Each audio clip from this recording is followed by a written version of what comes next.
Donald Trump did get a big bounce coming out of that Republican National Convention, but since then, that bounce, his lead, has been slipping away. Can Trump get back on track? If so, what's the trick? Former senior advisor to President George W. Bush, Karl Rove, goes on the record. Nice to see you, Karl. Thanks, Greta. Nice to see you. Two-part question. Can Donald Trump get back on track? And secondly, the second is, will he do that? Well, the answer to the first is yes, he can, and the answer to the second is we don't know. Let's take a look at the last couple of weeks, literally starting the day after his convention, and what you see there is a series of self-inflicted wounds.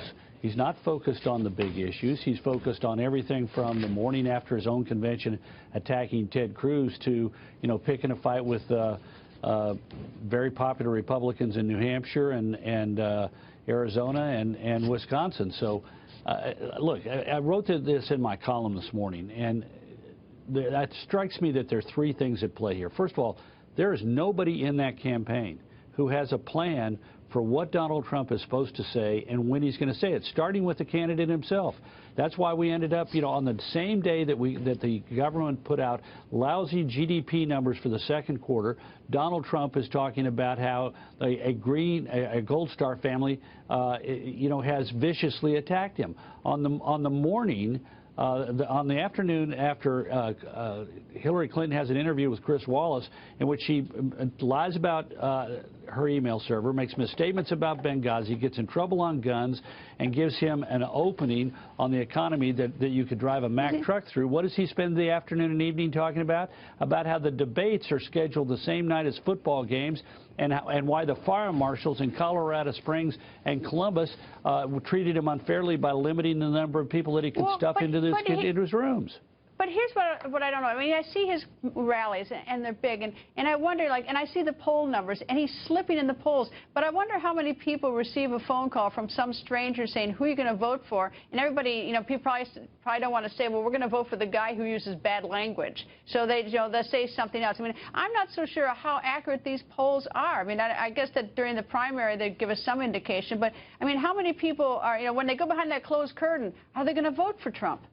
Yeah, well, look, what you're suggesting, and look, I'm not saying it's not worth considering this, but you're assuming that, first of all, the polls are not reliable, all of them, and second of all, that a better test of this is the size of the crowds that he gets at his rallies, which are big and enthusiastic.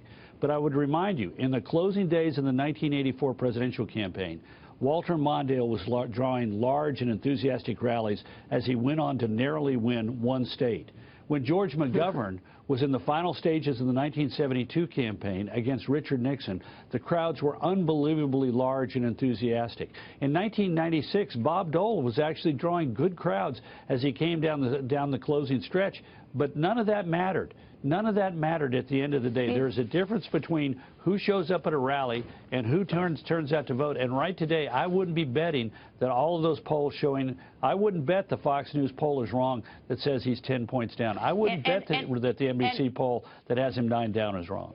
And maybe it's just that people show up because they want to see the celebrity, but may not want him for president, but sort of the enthusiasm of that, because he's sort of a unique candidate. Anyway. In 1896, 75,000 people showed up on the Boston Common to see William Jennings Bryan when he appeared in Boston, and he got 25% of the vote in Massachusetts that year.